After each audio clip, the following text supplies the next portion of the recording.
Na Benecku posud žije pravnuk tohoto Františka Hanče, je jim inženýr Jan Erlebach.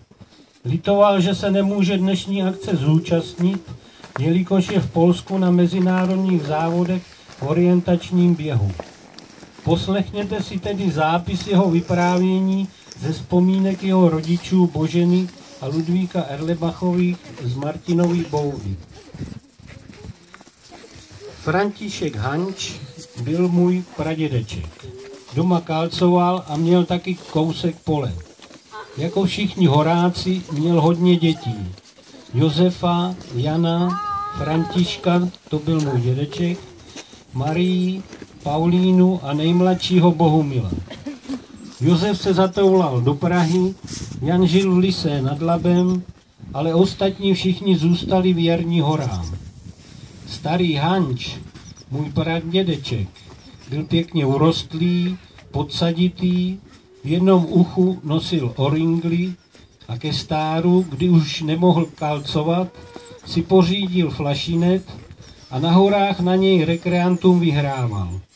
Měl na něm připevněnou ceduli s nápisem: Jsem otec tragicky zesnulého Bohumila Hanče, závodníka na lyžích, mistra světa. Bohumil Hanč, mistr koruny české, byl odtud z té bývalé malé chaloupky z Krčku.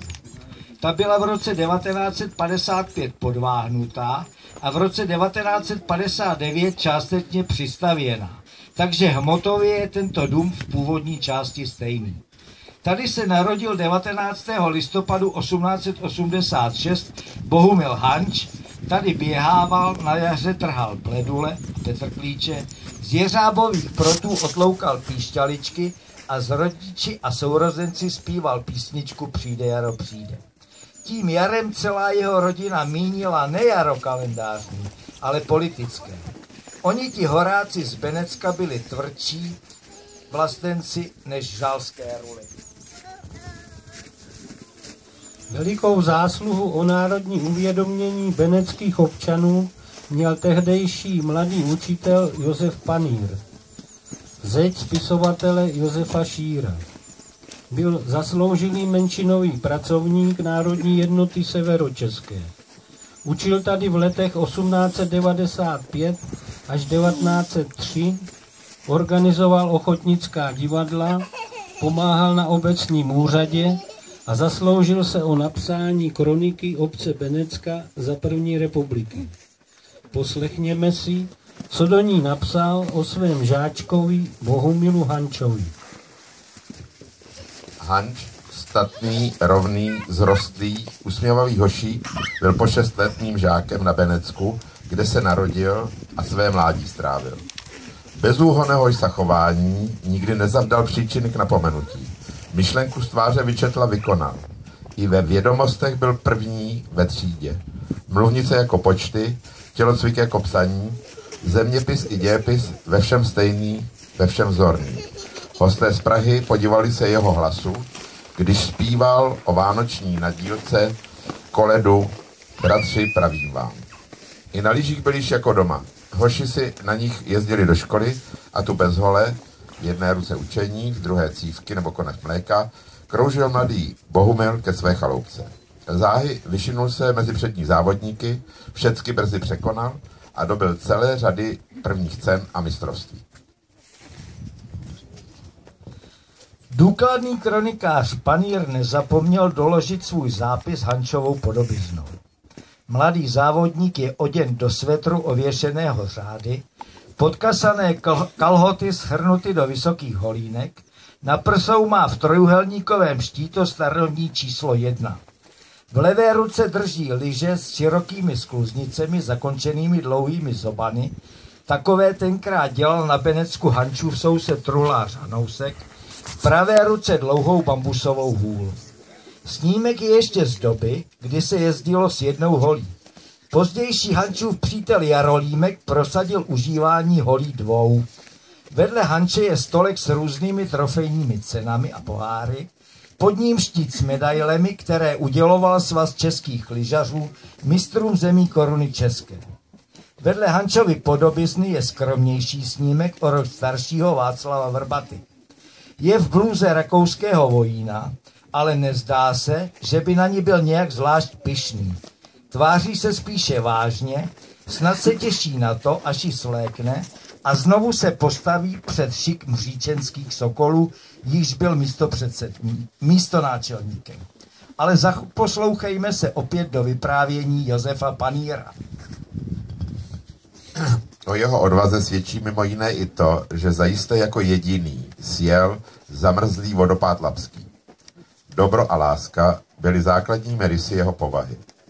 Při děsné bouři a vánici v Krkonoších, kdy jako vojín zúčastnil se cvičení vojenského oddílu na lyžích, vzal všechna zavazadla a dospěl s prvním oddílem na Studničnou horu. Skládá zavazadla, ničím se nezdržuje a vrací se pro slabší oddíl, který by se bez jeho pomoci sotva k cíli dostal. Jindy veze zraněného soudruha na zádech ze Šarfovy boudy do Bedřichova. Tu se dělí o chléb, tu bere slabšímu zavazadla, tu na závodech vypomáhá svému soupeři vlastními rezervními řemíky. Nebylo divu, že byl svými kamarády přímo zbožňován. Byl tě vždy vzorem skromnosti a přímosti. Při závodech v Annabergu ujel závodní dráhu tak rychle, že nikdo ze soudců nechtěl věřiti, že až hlídky potvrdili a když Hanč sám i hned prohlásil, že se tutéž trať ještě jednou a za týž čas projeti, bylo mu uvěřeno. Tyto jeho vlastnosti, vedle smyslu pro čest a poctivost, zjednali mu všude nejširší oblibu a obdiv. To jsme vyčetli ze zažloutlých listů staré benecké kroniky. Ale poslouchejme zase slova pana Erlebacha na vzpomínky jeho rodičů.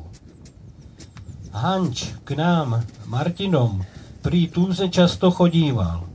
Hrával divadla a u nás se často konaly zkoušky. Máte ta Mařenka byla velká divadelnice a za její sestrou Františkou se Bohumil ohlížel. Ale každou chvíli k nám také zašla pobejt Slávka Fajstavrová, jak jsme říkali Máslařova, z čísla 42 na Sichrově. U nás se Bohumil se Slávkou poznali a nakonec toho byla svatba. Když můj pradědeček Hanč v roce 1901 ovdověl a pak se podruhé oženil, děti se rozběhly do světa a Bohumil pro neschody s macechou odešel v 16 letech ke svému bratrovi Františkovi do chalupy číslo 32. Dnes tam stojí velká Hančova bouda. Tady vlastně prožil nejúspěšnější léta své závodnické éry. V létě zedničil, v zimě kalcoval, závodil a hrál divadla. Tady taky postavil světničku v rizoletu po svahu dolů, sloužila i po přestavbě na hotel, než ji v 70. letech zbourali a křídlo po svahu zvětšili. Tak vydá. Žil u svého staršího bratra v chalupě v místech dnešní Hančovy boudy. A také u své starší sestry Paulíny, provdané za Josefa Holubce v dřevěné chaloupce v Kněžicích nad Vrchlabím. Říkalo se tam u zvonku. Skutečně na ní vysíval zvonek a Bohumil někdy vyzváněl ranní nebo večerní klekání. Zvuk se nesl daleko do údolí k Čertovu mlýnu. Podle chalupy vede cesta z Vrchlabí kolem kapličky do horských vesnic. Po ní vynášeli v teletinových rancích tkalci přízy do svých domovů, aby zpátky nosili jemná plátna. Leckterý z nich zapil dole ve městě svou bídu čistou nebo režnou, ale Bohumil nikdy ne. Byl už tenkrát vzorem sportovce a závodníka. Holubcovi z Kněžic se po smrti starého Hanče vrátili sem do této chalupy a jejich rod tu žil až do roku 1980, kdy už třetí Josef Holubec dům prodal rodině Kocourových, jejíž syn zde bydlí dodnes. Pohleďme opět do Panírovy kroniky. Přitom nezapomeňme, že tenkrát čeští horáci museli tvrdě odrážet útoky německých sousedů v oblasti kulturní, politické a nakonec i sport byl záležitostí politickou. Řekl se mu, čest českých lyžařů vyžaduje, aby startoval, aby sjel, neváhal a stál v první řadě. Hančovi nejednalo se o to, aby zvítězil on. Ne on, ale Čech musí zvítězit. A s podobným odhodláním šel i do osudného 50-kilometrového závodu o mistrovství Čech. 3 nástupu praví. Ať vyhraje kdokoliv z nás, jen nepuste dopředu Němce. A raději padá, než aby dal cenu z českých rukou. Touto dobou před 100 lety v neděli šel Bohumil Hanč se svým závodnickým žákem a budoucím švagrem Josefem Fajstaurem na Lapskou boudu. Přišli tam poslední. Bylo pěkné počasí, všichni se těšili na závod a posilovali se řečmi o nutnosti vítězství Čechů. Druhý den na velikonoční pondělí závodníky překvapila mlha. Oteplilo se, kapalo se střech, takže na start rychlostního závodu se dostavilo jen 6 závodníků lehce oblečených, 4 Češi a 2 Němci. Ale už v prvním kole se zvedl vítr a začalo drobně pršet.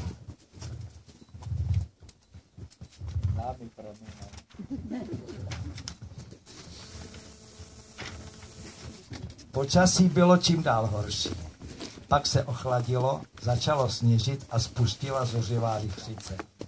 Závodníci postupně z vyčerpanosti odpadali a vzdávali, až v mrazivé vichřici zůstal na trati sám Bohumil Hanč.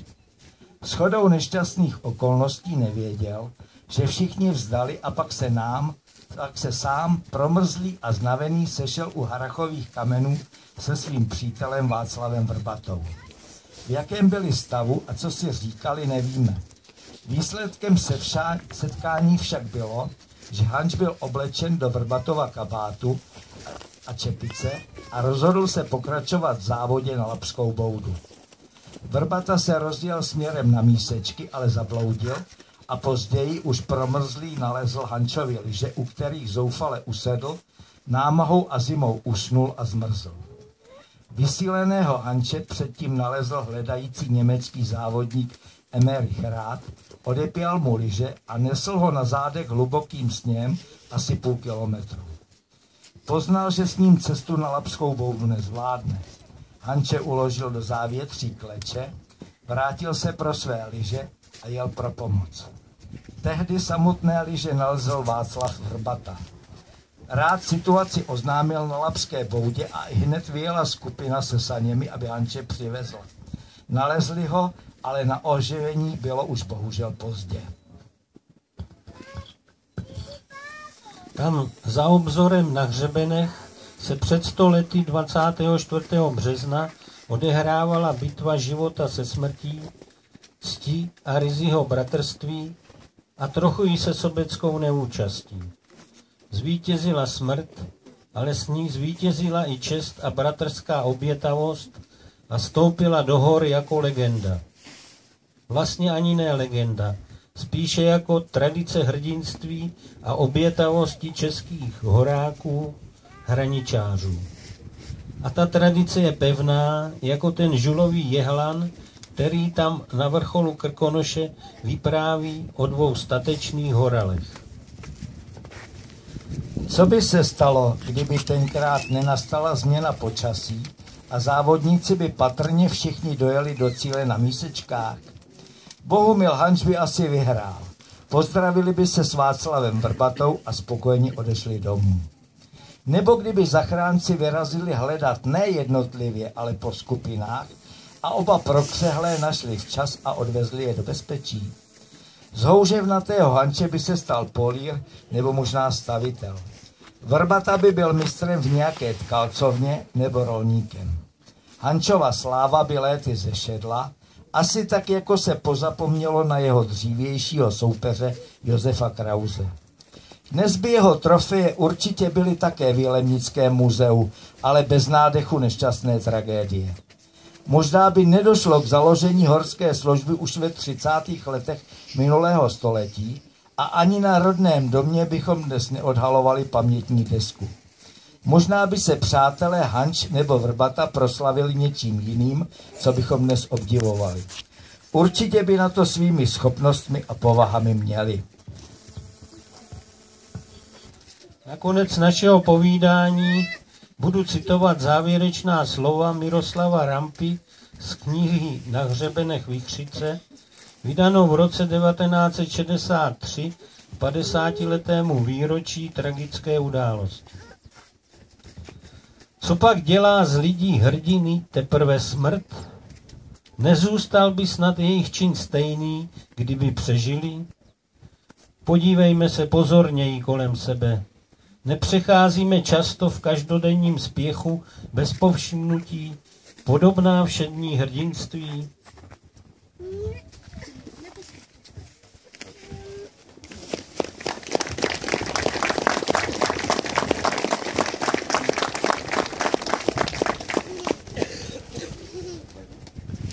Takže teď by nám řekl pár slov pan Luštinec z Jilemnice.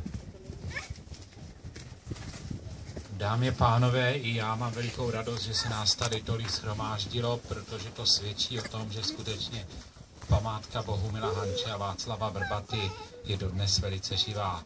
Já moc číst neumím, tak budu mluvit z patra a snad bych připomenul několik takových základních postřehů. Bohumil Hanč patří už ke druhé generaci závodníků. My si musíme uvědomit, že ti první, kteří začínali, neměli vůbec žádné zkušenosti. Když Bohumil Hanč vstupoval na Bílé pláně, tak už se lyžování učilo ve školách, už existovali instruktoři a tak dál a měl spoustu kamarádů, kteří ho mohli tedy do tajů dobrého lyžování zasvětit.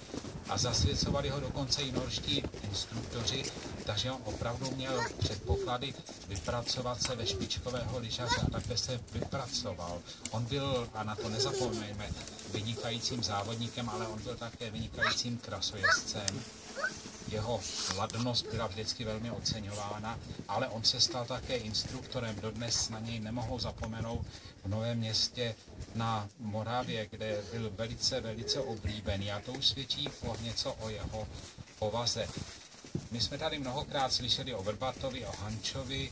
Víme, že oba pocházeli z velmi skromných podmínek, ale na druhou stranu já jsem kdysi hovořil s jednou paní, už je dávno po smrti, a ona říkala, víte, on dneska je tak trošku smutný blahobyt a tenkrát byla veselá bída. My jsme velice drželi pohromadě a právě tohleto naše společenství pro nás byla obrovská posila. Samozřejmě už tady zaznělo, že Bohumil Hanč se postupně stal naším nejoblíbenějším závodníkem a také naším nejslavnějším závodníkem. Když si vezmeme, kolikrát vyhrál 50, tenkrát ještě turistickou původně, kolikrát se stal mistrem zemí Koruny České, což je tak mimochodem většinou bylo koncipováno jako mezinárodní závod. Slyšíme jsme o Annabergu a tak dál, tak všude vidíme, že on byl opravdu mimořádný. Jen tak mimochodem i při tom osudovém závodu on si zajel a musel se vrátit zpátky na výchozí místo a on dokázal při své fyzičce dohnat celý ten skluz a zase se dokázal ujmout svého vedoucího místa, takže to je samozřejmě pro nás veliké poselství a vidíme, že to byl opravdu lyžař, který by si zasloužil v každém případě naši paměť. Ale my o Hančovi víme mnohem víc. Dochovaly se jeho deníky a z těch deníků vyzařuje, že to byl člověk vysoké inteligence, velmi kultivovaný a velmi laskavý. No a myslím, že to byl jeden z důvodů, proč on se spřátelil s Václavem Vrbatou.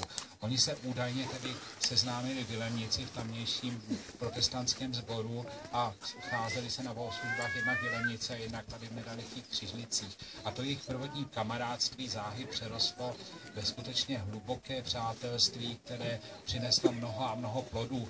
Já bych nerad, aby to vyznělo tak, že to byl jenom tedy ten poslední výkon, který jsme mohli zaznamenat při tom osudovém závodu, ale oni se scházeli mnohem a mnohem častěji, vzájemně se podporovali.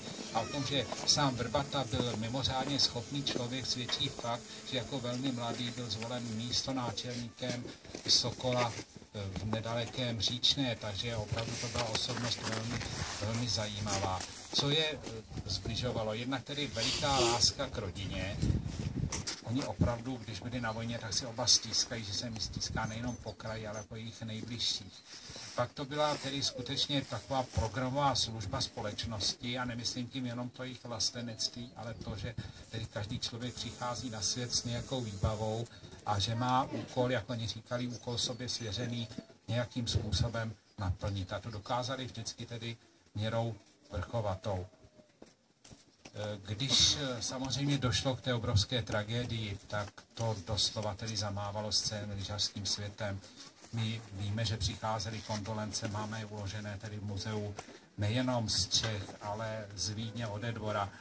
Přišla kondolence dokonce od tehdejšího arcivévody Karla, který později se stal posledním rakouským císařem, ale přicházely kondolence například až z Norska a tak dále, takže skutečně pro ten lyžařský svět to byla obrovská rána, obrovský šok.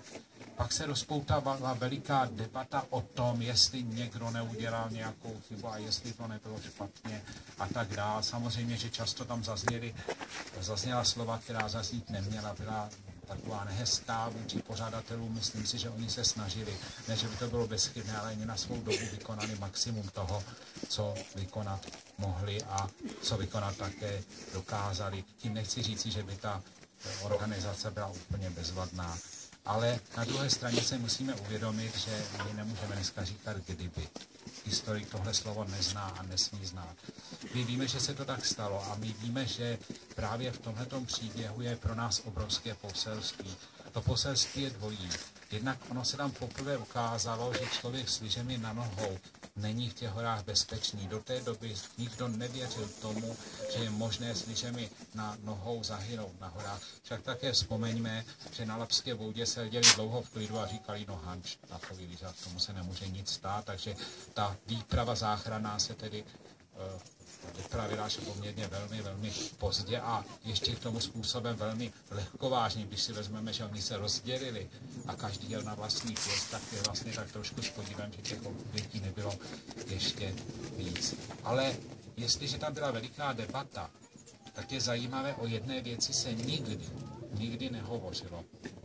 A to je o velikosti Hančově a Vrbatově.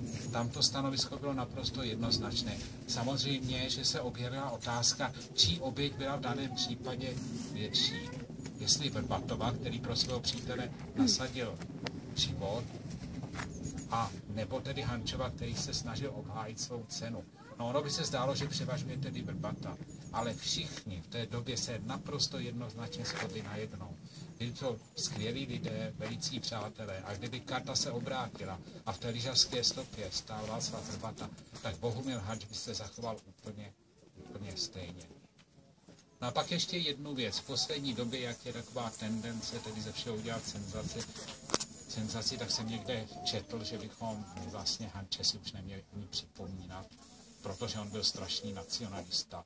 Protože údajně řekl, že českou cenu nikdy z českých rukou nepustí. Jednak ten výrok, který není potvrzený, to je jedna věc, ale já neznám závodníka, který by šel na závody s tím, že chce prohrát, tak to je jedna věc. Druhá věc, uvědomme si, že jeho přítelem byl Emerich Rád. Oni se měli opravdu rádi a to byl pražský Němec a jen tak mimochodem on vydal pro záchranu Hanče maximum.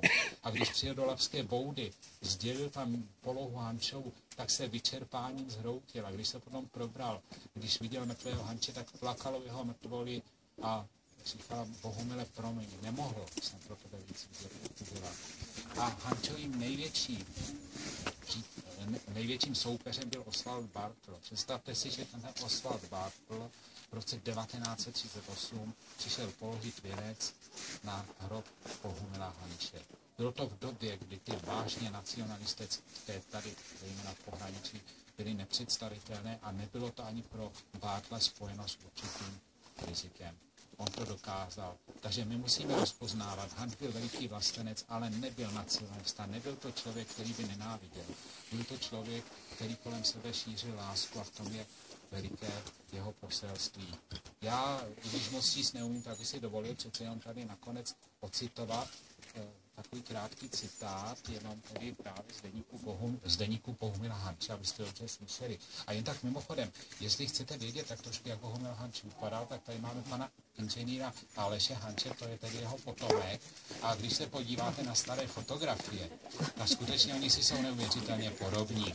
Takže to máme tady tak trošku s ilustrací.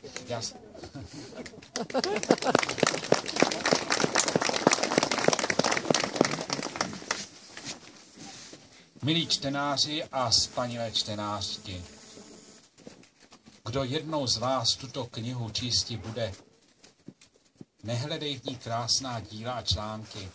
Jsou to jenom prosté poznámky, aleč promiň. Všechno, i to nejnepatrnější, má pro mě svůj smysl a význam. Tuto knihu jsem koupil, bych v trudných dobách vojenského života psaní písní a básní si vojnu zkrátil a obveselil. Až jednou po dlouhé době řádky tyto čísti budu, pak vzpomenu si na onu dobu plnou trudů, již se svými trpiteli jsem ve službě vojenské prožil. Je to přece jen doba dlouhá pro mladíka, jenž sotva škole odrostlý, přinucen je domov svůj opustiti a v celá neznámý kraj se odebrati. Počítá každý den i hodinu, až opětně popřáno bude mu ke svým milým se navrátiti. Tu mnohý shledá, že to, co dříve nejdražšímu bylo, je pro něho navždy ztraceno. Odešel jinoch, přišel co muž a hned nastává mu zápas se životem. Přijde domů, hledí na hroby dřívějších svých plánů a jeho mysl znovu musí započíti a k činnosti se ubírati. Tak končím a doufám, že v brzku mým svízelům konec učiněn bude a ku svým milým se zase navrátím. V Sarajevo dne 1. máje 1910 Bohumil Hanč, četař. Bohumil Hanč se vrátil ke svým milým a zůstal u nich.